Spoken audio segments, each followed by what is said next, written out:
So now sort of the heart of the presentation.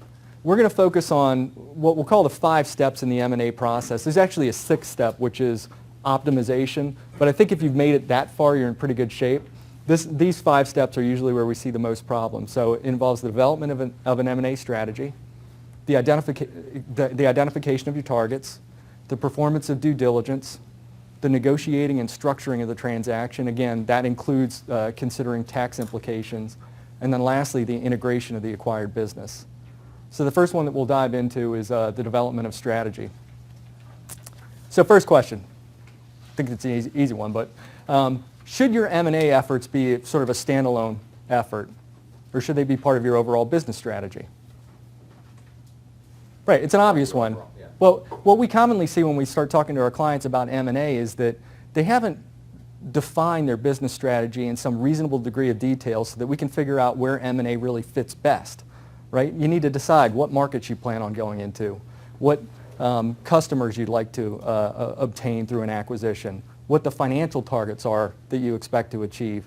In today's economy, we tend to see a lot around human capital, so we want to acquire some expertise that we don't currently have. You need to identify all those things, and specifically, you need to understand your risk tolerance. A lot of times the mistake we see is that the risk tolerance of the entity that's acquiring is much different than the target that they acquire. And in order to continue to achieve or meet the performance targets that the target has had in the past, they need to maintain that higher level of risk than the buyer's been willing to have in their core business. So it creates some conflict right out of the gate.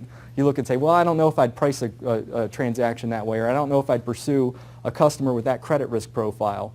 Well, all the historical results that you used to base that valuation on, reflected that higher level of risk. So you need to understand what your risk tolerance is and what that means to the target profile. Additionally, you want to make sure that you understand the timelines. A lot of times what we see is an overall goal. So a company's $50 million and they say, I want to be a $100 million company in 2 years. I think that's not detailed enough, but it's a good starting point, right? It helps you understand, what your growth objectives are. So again, you can narrow down what your target criteria are. Once you've done that, I think the biggest thing that you need to do is step back and consider whether or not M&A is even a viable option. We see people just default to, I'm going to buy this. And why? It's because it's quick, right? If I don't have an expertise in a market, if I don't have international operations, sometimes buying a business seems like it's the lowest risk as opposed to trying to build it organically or partner with somebody else. But again, we measure success in an M&A context by looking at your return on investment. The problem with M&A is it could cost you a lot to get there.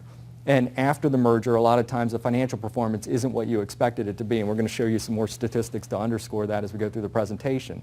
So sometimes the best options may not be the quickest ones, right? Build it organically. Go out and partner with somebody. Form an overseas distribution or agency arrangement to help you get a foothold and understand that market better rather than try to buy another business.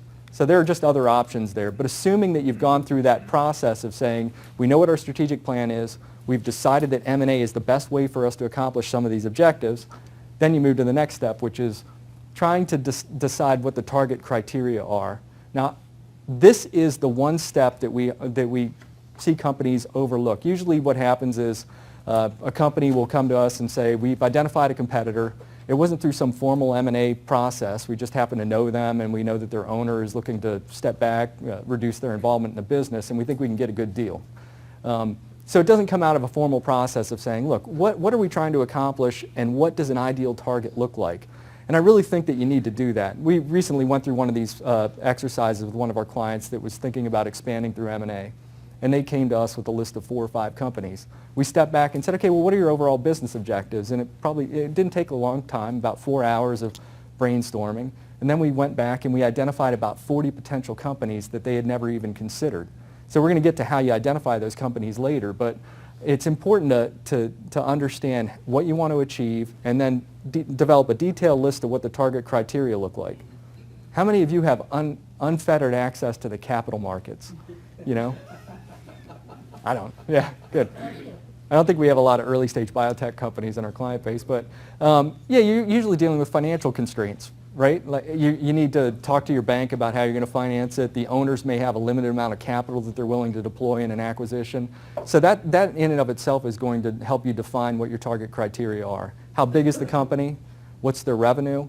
Think about, again, if you're looking to grow to $100 million and you're at 50 now and you're going to go buy a business, well, the revenues today aren't the only factor. What's the revenue growth rate? If they're meandering sideways or they're starting to decline, well, obviously that may not be a viable target. What does the management team look like? Again, if you're talking about an international expansion, this exercise that we recently went through, that was probably one of the top objectives. We want to grow by acquiring somebody overseas. How big is your management team right now? Do you have the time to fly overseas and manage that business if the owner leaves? Well, if you don't have the time to do that, then would you be interested in a less than 100% acquisition? So you leave some equity in the pocket of the former owner so that their interests are properly aligned. I've been burned by this one. When I was in my prior role, we acquired a business out in Seattle, and we heard all the right things from the seller. We want to stay involved in the business. This is great. He signed this long-term employment contract with us that included severance provisions, unfortunately. The day we closed, he decided he wanted to go race cars. So in our centralized or consolidated management team, we only had about 4 or 5 people. We didn't have somebody that we could plug in to manage that business, and what we ended up seeing was a dramatic drop in both revenue and revenue growth, as well as earnings post-merger. We ended up ultimately recovering that over time, but that had a huge impact on our ability to achieve the planned synergies. So it's, again, the management team of your company as well as your desired management team attributes can have a significant impact.